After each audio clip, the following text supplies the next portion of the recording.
Yeah, what's going on, ladies and gentlemen? To a special episode of Unleashing Success. It's your boy Grills, not me, who else?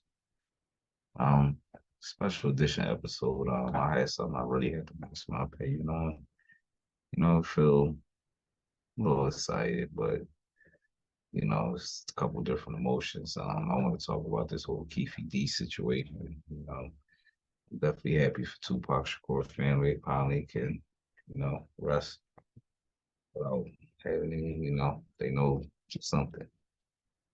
Um, I remember I seen the actual Vlad interview. I'm a very big fan of Vlad. I mean, I podcast, so I watch everybody's podcast, even the cats with 30 subscribers. If I fuck with you, you talking some good topic, I'm gonna give you a listen. But I'm a very big fan of Vlad.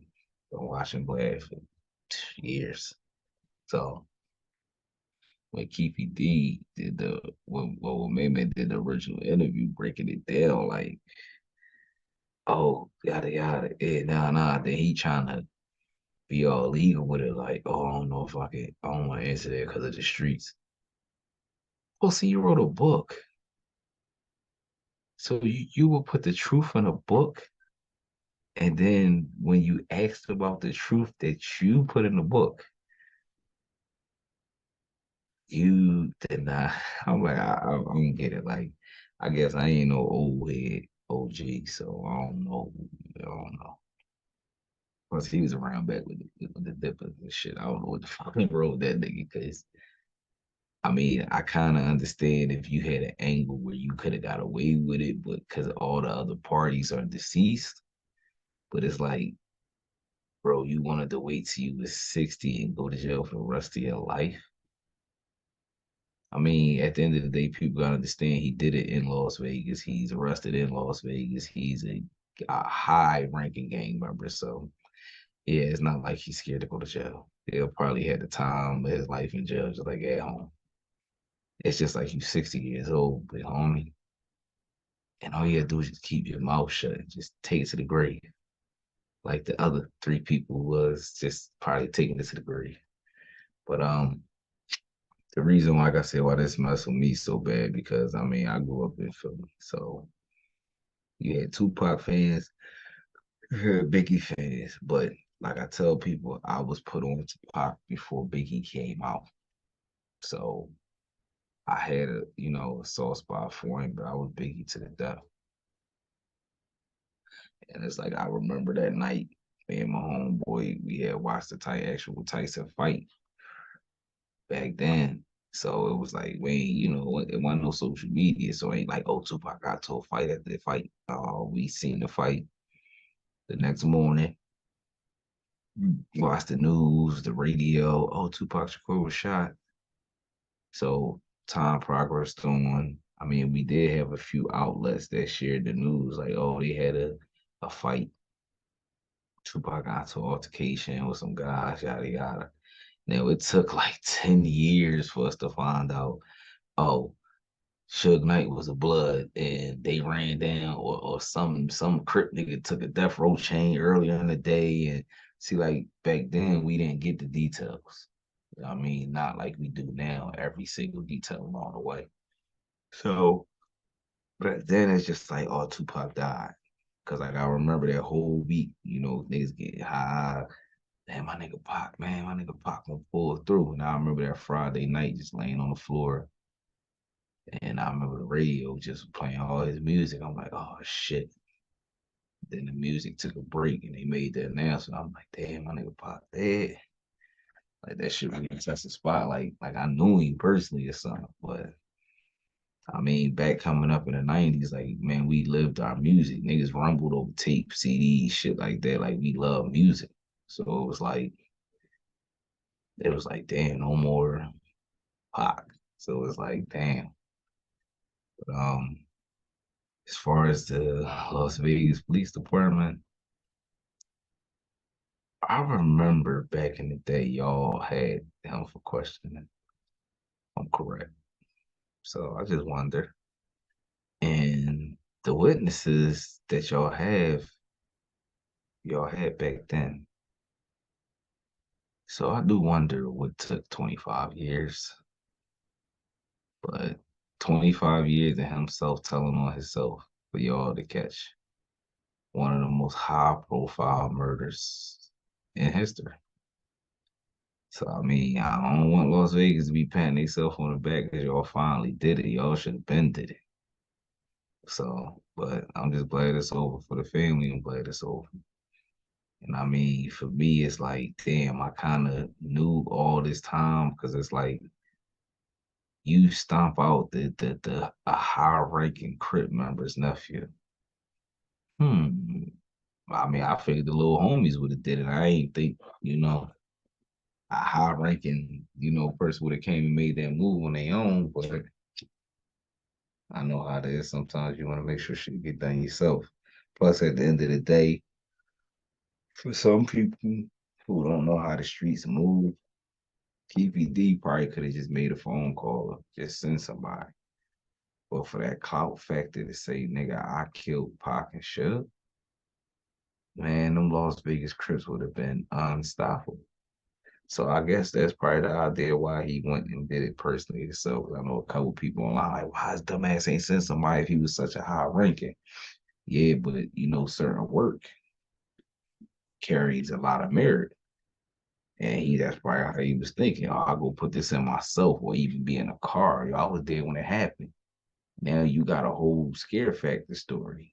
And you got something to send back to the Bloods out there. Nigga, yeah, we killed that nigga. Yeah, yeah, yeah, yeah. That's how it was back then. So people like, oh, that nigga ignorant. No, that's how they was. You can't knock how they was. Like I get tired of a bunch of people that grew up in Kansas and Massachusetts talking about how motherfuckers was living in California or Chicago or Philly. Nigga, y'all ain't live on our streets, nigga. It's just an opinion for you. So no, it's a million other reasons why he probably even got in the car himself and went to go make that move. So it is what it is, but I'm just glad it's over with, man. And I'm glad that they can finally put that to bed and they got clarification because I know ain't no way. It's kind of hard, man, because it's my family. I don't have no money, but if I had their money, shit, my family gonna find out. I mean, kind of like that. So for me to have that much money, that much power, fame, access, and it take 25 years for you to solve my murder, that's crazy. But I'm just glad it's solved, man. Next topic I want to touch on. I know everybody out here, well, most of us seen the fight from last night. It hit YouTube the next day. But I watched it last night and I got a bunch of phone calls. Oh man, I thought you said your man was nice. Your man got beat up, man. He got his ass. Man, Charlo looked like he could have got out there joint and went the whole party. I said, see, people gotta understand. And I tell everybody when it comes to boxing, mute the fight. Watch it with no sound. Them oohs and ahs look real different when you got 70% of the crowd is there for one person. So every time he throw a punch close to somebody's face, they screaming. Every time he throw a punch close to a rib or a side, oh, and none of this stuff is hit. So that's why I say make your determination. I mean, for the cards to be that far ahead, but I figured they could have been at least 118, 114, maybe even 118, 113, or 118, 114 would have been good. 118, 115 would have been good too. And we showed the judges ain't that much of dick eaters, and y'all ain't on that man dick that much. But I told somebody Friday evening, if if Charlo want to win that fight, he's gonna have to kill that man in that ring. If it goes to the judges, he would have lost anyway. He could have had a magnificent performance, and they could have went to the judges, and he would have lost anyway. So, I mean, don't do that.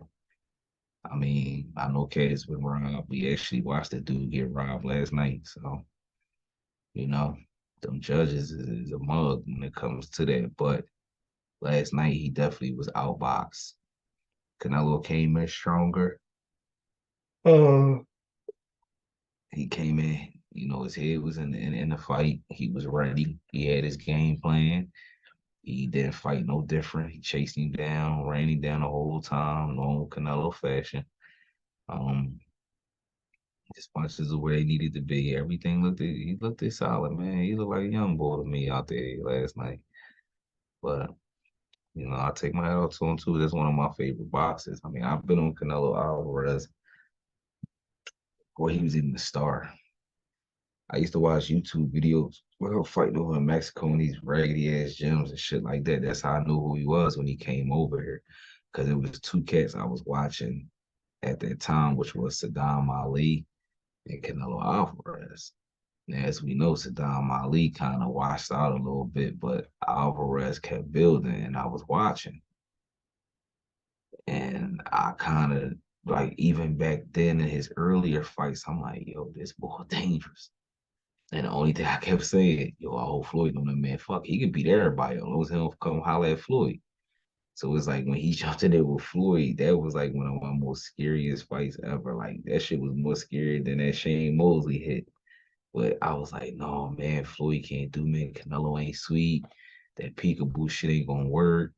But the part that I didn't think about is Canelo has a chasing style. Everybody knows you do not chase Floyd Mayweather nowhere. Y'all seen what happened to Ricky Hatton with that chasing shit. You don't chase that man, he gonna make a fool out of you. And that's the whole thing too. A lot of people forget. All boxers are gifted, but it's a gift to fight forward and a gift to fight backwards. Every boxer can't fight backwards. Canelo is very good on the run. But if you running and getting fucked up, you want to get frustrated. And that's what Floyd Mayweather did. He frustrated the fuck out of him. And every time Canelo tried to regroup and come up with another game plan, Floyd had something for that game plan. Then he came with I got something for that too. And then that's how, Floyd was able to get him out of here. But y'all see that he went on a crazy ass whooping path at the Floyds to show niggas like, oh, bro, that's just one. And that's one of the greatest niggas ever lace up. So it's like, okay, I'll take that L, but I'm gonna beat all the rest of y'all the fuck up. And he did. So, Canelo, he definitely that bull, man. Definitely that bull. And I mean, Floyd Mayweather, you a motherfucker to take them shots. It ain't take you 60. It ain't take you 150. You achieved all that, and I understand, bro. And I know that's the cocky way about you, but that shit don't make it cool, my nigga. We as people can read. We know what you did, nigga. We can read letters and numbers, good brother. On top of that, niggas like me been around your whole career, so I seen what you did. So all that, but who else is the greatest? And come on, nigga, if it wasn't for the one before you, what ring would you would have hopped in? I guess you forgot where, black people weren't allowed to rumble.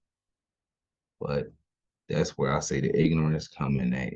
And that's the reason why I consider the Muhammad Ali's, the George Foreman and all of them, because they fought when they was segregated. Nigga, they didn't even want us in a ring. You talking about purses, nigga. We wasn't getting no real purse, nigga. We was getting crumbs. Just happy to be there.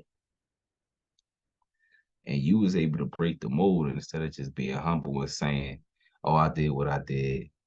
Or man, look, I just try to keep my legacy intact. You always gotta say some nut shit about your mouth, bro. Like you be killing me, man. Like me and you, nigga, got a love hate relationship, nigga. I love you to death. I kill a nigga about you, bro. But you be have me ready stat with the responses. Like I said, this time around with this response, I give it to you, bro. It definitely was put together, so you was prepared for that. I be wondering, me, man, and the crowd working together, but you was too prepared. This is the most prepared I ever heard you answer. But it still was his normal cocky fashion. And I mean, I didn't like it. Even when I talked about on my other podcast about the comments he made about the greats. I mean, at the end of the day, bro, if you look at how boxing is now, that old shit don't mean nothing no more. I mean, it might mean something to you because you're the one with the O. But we're not gonna sit here and say that every nigga in the boxing Hall of Fame that had a loss.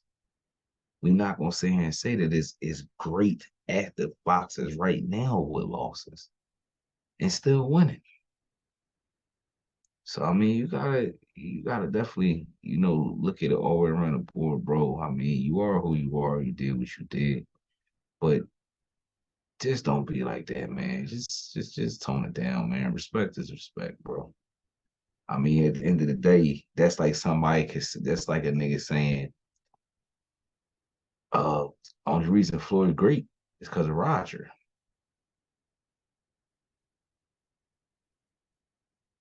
See what I'm saying? Okay, in the Hall of Fame with you though. And I mean, people like me who really understand boxing knew how important Roger was to Floyd Mayweather's career. I mean, don't get me wrong, I like Pops, but it's like Roger, they had that chemistry, boy, and it's like I used to tell niggas like, man, my man, like all they do is sitting there playing around, patting on some pads. I said, nah, bro, that's uncle and nephew. They work different. They got a different rhythm. They working with each other in their heads. They just not letting us see it. Plus two, this is 24/7 shit like that. They not gonna let all they tricks and real training out. They gonna just show you something for the cameras. But when them cameras go off, it's gonna get different. And he's like, no, they got to show everything is HBO. I said, nah, they show what they want to show. I said, they got a tactic that's going to beat somebody. They going to show it on HBO. Because the other opposers watching that joint, just like they sitting there watching. Definitely when you talk about Floyd, Mr. 24/7. So it's like, no, he know how to play. He know what to show, what not to show. Like I said, one thing about him, people talk bad about Floyd Mayweather mental, shit like that. But he got a strong cast around him because every single move that has been made by him over the last 15 or more years has been very educated, very educated. So I try not to tell the little dumb jokes because whoever the fuck got control of his money is smarter than a motherfucker, a genius. That's why that shit keep growing. So I mean, that's not an excuse to be, illiterate. That's not an excuse to say crazy shit, but that's just to let people know sometimes like my next topic is going to kind of tie in together with it. I mean, everybody keeps talking about this Remy and Papoose, Remy and Papoose, Remy and Papoose. I'm gonna share my opinion. I keep hearing oh, she got my man out here looking bad. Oh, she ain't cheat with this fetus face ass nigga. Like I heard all the brace fade. Like, all right, cool. So I'm gonna paint y'all a narrative. Remy Ma's into her sixth battle on her own platform. It isn't like Remy Ma has been in and out of battling. She battled at Fight Club back in the day. And ever since then, she's been a recording artist. Now, to me, I wish she would have went and got somebody like Lady Luck or one of her fellow battle mates and they would have did it together. That would have definitely added nostalgia for a lot of people. But she took the route that she took and did it independently. Now, being Remy Ma, that's just a call away. The check is going to be the check, but it's going to be a low number like it's you. Um, in the present day that we're in now, everybody goes through the same struggle. Rich, famous, it doesn't matter. I launch stuff all the time. Now, maybe people might think, oh, it's Remy Ma, 2,000 2 million Instagram followers. Nah, it's still hard to get something rolling because I've personally been watching battle DVDs. I've been watching battle VHSs. Yeah, I've been watching battles so long. They used to come on tapes, so it's like for you to go up against cats who's been taping battles since the beginning, you got a big void and you gotta make a big splash. At the time, right now, Easy the Block Captain is he's been a household name for the last 2 to 3 years. Everybody wanted. So with her to do that is I'ma sound like a publicist, but it's true. My narrative is I think that shit just a rumor to build a platform. As far as Wise Papoose not saying nothing and all this yada yada shit, because at the end of the day, they are a couple. What they build together, they eat together. So he should get out here and, go off a routine and give people what they want. But then what about the end goal of what they're doing? I mean, for me, myself, I'm not being funny. I mean, I don't think Remy let that nigga hit. I highly doubt it. But, I think that's really what the narrative is. It's just like a promotional gimmick. Even though I don't like to say that term, but it is that way. Just like when rappers fake beef right before CDs come out. And the new day and age now, you don't have to fake beef. You can just go on the podcasts and promote your shit and, get your traction that way. But I really think that she's just doing that with her brand. And I know a lot of people like, how would you do that? That's nutty. That's nutty. Look at the world we live in. Nigga, she could have launched that shit, made some Google ads, Facebook ads, put it all over the place. Y'all dumbass niggas wouldn't have wanted to go see about it. You know how y'all nut ass niggas play out here. So if I put some type of smut behind it or some type of story, they gonna flock to it like flies to shit. And if y'all pay attention, it's working. It's working. Her battles moving just like smacks. That Geechee Gotti joint, maybe because he was talking about her. That joint had that in 400,000 views overnight because everybody was watching to see the pieces that got put out online. So at the end of the day, y'all see how much attention this narrative is getting. She could have simply just came out and, oh, I started a battle league. It wouldn't have got that much attention. Her subscribers then went up over 70K in this week.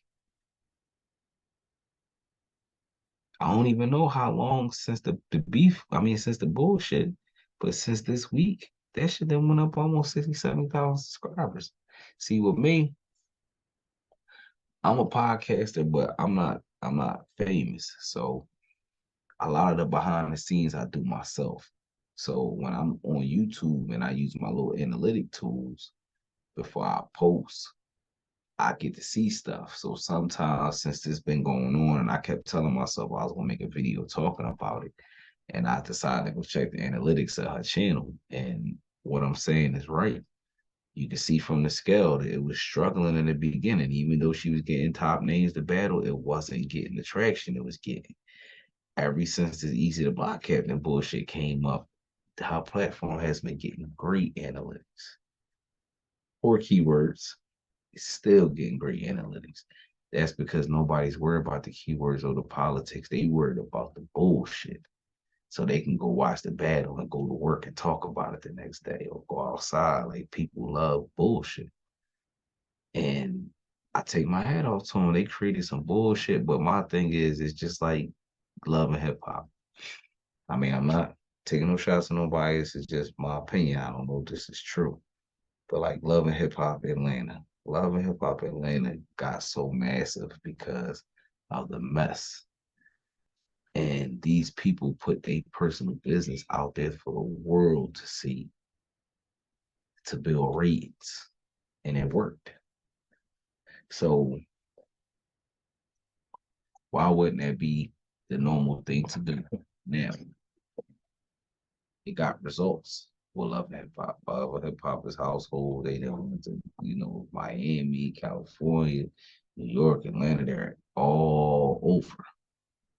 Why? For the same thing. People bearing their personal business and, you know, secret babies and secret relationships and secret marriages. I mean, bro, y'all people is famous with money. How the fuck y'all don't be knowing this stuff? So that's why I'll be like, the narratives that get painted from what you see, but you do see that it's people out here that's willing to put their personal life in a fire to succeed with something. I'm not saying that's their case, but that's what it looks like to me because I'm not hearing that, that man did all he did, and then it's just like, oh, fuck that nigga for this brace for his ass nigga. Sorry, bro, keep calling me. That's just a habit. But I truthfully think it is a marketing gimmick. And until I see a VHS showing otherwise, which we never will, I'm not gonna believe it, and I'm gonna leave it as a marketing gimmick. I mean, sometimes too, like I tell people from being in the streets, you can read people. And watching her on that stage that day, I don't see that she did nothing wrong. Facial expressions from when Geechee Gotti was talking, Geechee's facial expressions when he was talking, it never changed. So unless she a stone motherfucker, I don't think she did it. I think it's just something he put out there for chatter. I even feel upset when her brothers and sisters in the rap battle world is out there even thinking that she could have because I mean I'm not a hater. I'm just a realist. And I'm also at the end of the day I'm a businessman. And I know how it is, getting shit off the ground. And I mean shit, she's spending, hundreds of thousands to get them niggas to come up there and battle. So if this platform fell, she got hundreds of thousands. I mean, you don't see no commercials up there, ain't no Don Capone and none of that up there on her joint. So I mean Remy paying for that. And she's relying on the kickback from the views and everything else like everybody else do. But I know most likely being those that how battle rap is set up, she can't change the formula. So they're getting both. They're probably getting a little chump. They're getting a little change to come perform and all that, but then they're also getting money off YouTube because Smack was giving money off of YouTube views. I know they probably going to get it from her. So for her, she needs millions and millions of views on every battle because that recoups what she puts out to get them artists up there. So I mean, because I know a lot of people might think, oh, that's Remy Ma. No, they're not doing it for free because a lot of these platforms are owned by famous people, corporations, stuff like that. Because I mean, Snoop Dogg got his own one and everything. You don't think somebody gonna do something with Snoop for free just to say, oh, I did something with Snoop. I did something with Snoop. No. So yeah, she's definitely paying them people. But that's just my opinion on that whole topic, man. The woman marriage is, I think, it's in good condition. But